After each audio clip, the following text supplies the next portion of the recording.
It's 2012.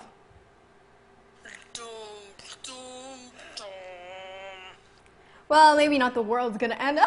Run for your lives, 2012. It's political election season 2012. It's that time of the year again for vicious attack ads. So-and-so is bringing on class warfare, homophobic, sexist, racist, heretical, no morals, no family values, underqualified, inexperienced, just another career politician, and any other insult that you can think of. And or glorious camera pans of the American flag while triumphant sounding music sounds in the background and the person's face is placed squarely in the center. Or there are some of those ads that are just plain weird, like having your campaign manager smoke a cigarette. Yeah, bye-bye Herman Cain. Yep, 'tis the election season.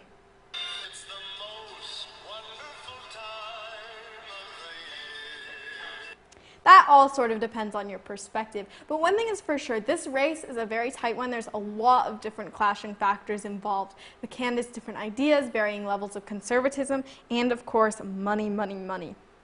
Today we'll be looking at a big influencer in this year's Republican primary race and undoubtedly in the general election as well, and that's super PACs. The Republican primary race is complicated by the huge sums of money that each candidate is spending. But it's not always the candidate themselves doing the spending. If you've ever watched a political ad, you'll know that it doesn't always end on the official campaign of so-and-so. It might be some vague third-party organization like the American Center for Independence, Liberty, and Freedom. And during this primary election, there have been a lot of advertisements in various forms created and distributed by something called super PACs. Not quite. The PAC in Super PAC stands for Political Action Committee, and a Political Action Committee is a private group that takes donations to try to get someone elected. Now, typically, there are some limits on the amount of money that a PAC can raise, but what makes a Super PAC so super is that it can raise unlimited amounts of money. And that is why they can put out huge ad campaigns that cost a lot of money for the candidates they support. Take, for instance, this story from the Washington Post about the Romney and Gingrich super PACs. The super PAC supporting Romney's campaign has increased its ad buy in Florida by $3.6 million. Increased its ad buy by $3.6 million. That comes on top of the $2.3 million in ads the super PAC Restore Our Future has already bought in South Carolina. And a pro-Newt Gingrich super PAC just got a $5 million infusion. As you can see, these are huge numbers, and this is just what they might be spending on advertising. When you have this much money and such a competitive race, things are probably going to get nasty, and they definitely do. If you see Gingrich and Romney feuding on the airwaves, or at least the super PACs associated with them, you'll see some pretty harsh stuff.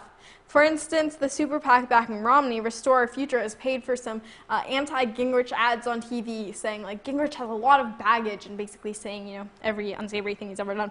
And at the end, you'll hear in a really fast little voice, Restore Our Future is responsible for the content of this message, and it's literally that fast. A little research on Restore Our Future shows that it was started by some former Romney aides and has received donations from employees of Bain Capital, that's the company that he used to run, as well as some members of the Marriott family, which I found pretty interesting. If any of you have stayed at the Marriott hotels, that's where the family gets their money. The super PAC that backs Newt Gingrich, called somewhat confusingly Winning Our Future, has also been doing their part to attack. They just released this half-hour-long, much-awaited documentary that allegedly describes Romney's unsavory business practices. It's called When Romney Came to Town. And like Restore Our Future, Winning Our Future has received huge million-dollar donations from some wealthy individuals, like Las Vegas casino and hotel tycoon Sheldon Adelson. But it isn't just the fact that these super PACs can take in unlimited amounts of money that makes them so powerful. It's also the fact that they're not controlled by the candidates themselves. You might be wondering how that's a strength and not a weakness, but the fact is that since candidates are technically not allowed to collaborate with the super PACs based on ethics regulations, they can end up denying anything unsavory that the super PAC puts out was connected to them. See, this can end up happening. I am a super PAC called Love Our Future. We support a candidate, Laura Kelly. Here's our advertisement. Tom Wilkins is a dangerous candidate motivated purely by greed. A former aide reported that Wilkins once said that if he were elected president, I would milk the opportunity for free stuff and money. Tom D. Wilkins, greedy, dangerous, the most evil man in the world, the wrong man for the job.